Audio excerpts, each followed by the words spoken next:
आज सबसे पहले मैं आपको गोवा के एक छोटे से गांव से आई एक कहानी सुनाना चाहता हूं और ये कहानी आप ध्यान से सुनिएगा। यहां 10वीं क्लास में पढ़ने वाले एक 16 साल के लड़के के मोबाइल फोन की स्क्रीन टूट गई। वो लड़का इसी मोबाइल फोन पर अपनी ऑनलाइन क्लासेस लिया करता था। एक दिन उसने अपने पिता से कहा कि वो उसके मोबाइल फोन की स्क्रीन रिपेयर करा दें, जिस पर 2000 रुपए का खर्च आना था।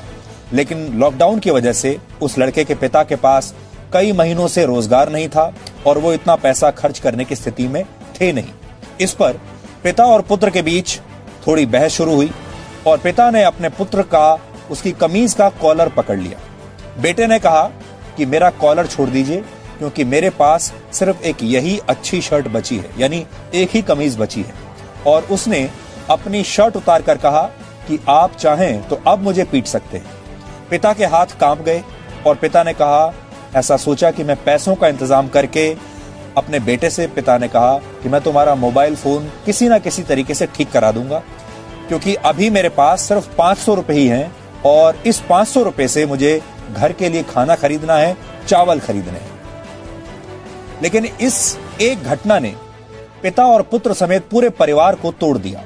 बेटा निराश हो गया और इसी महीने की 15 तारीख को इस छोटे से लड़के ने आत्महत्या कर ली। ये कहानी हमने आपको इसलिए सुनाई ताकि आप ये समझ सकें कि जब किसी परिवार के एक सदस्य का रोजगार छिन जाता है तो परिवार कैसे टूट जाता है और परिवार कैसे बिखर जाता है। और हमारे देश में ऐसे करोड़ों परिवार होंगे।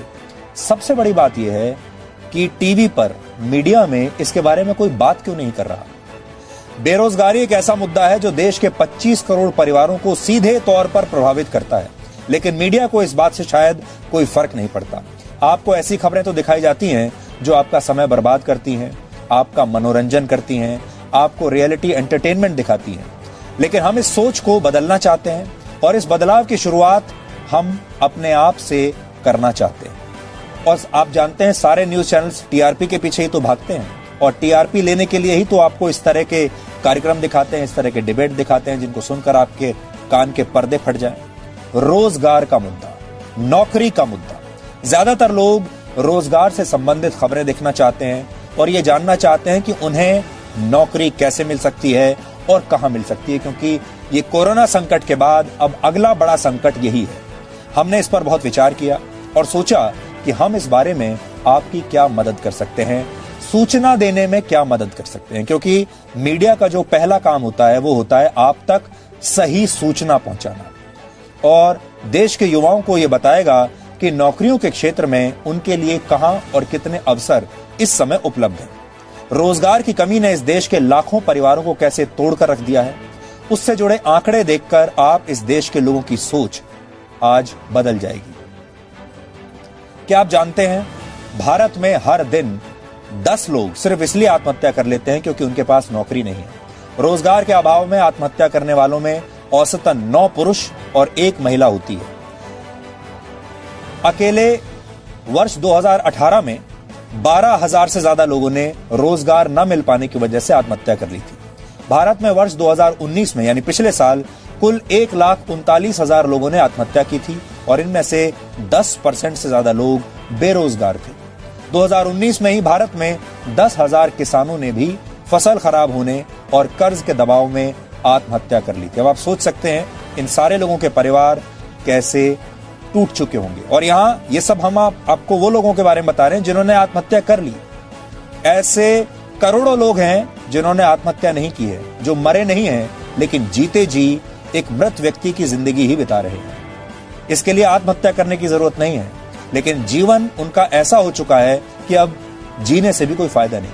अगर आप इस आंकड़े को पिछले 10 वर्षों के नजरिए से देखेंगे तो पता चलेगा कि 10 साल में करीब 2 लाख से ज्यादा युवा और किसान कमाई का जरिया न होने की वजह से आत्महत्या कर चुके हैं।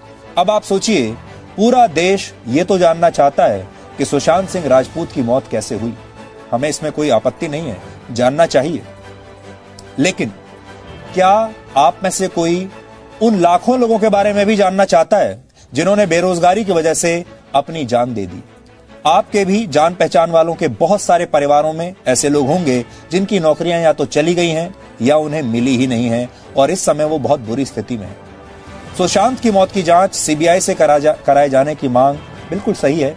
मांग तो उठती है कि सुशांत की मौत की जांच सीबीआई करे, लेकिन कितने लोग हैं जो बेरोजगारी की वजह से होने वाली मौतों की भी कोई जांच कराना चाहेंगे?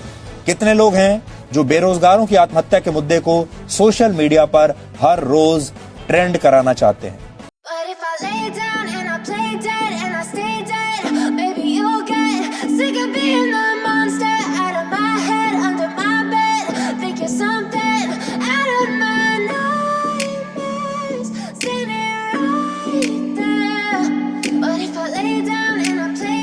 ही यूट्यूब चैनल पर अगर वीडियो अच्छी लगे तो लाइक करें, शेयर करें और सब्सक्राइब करें।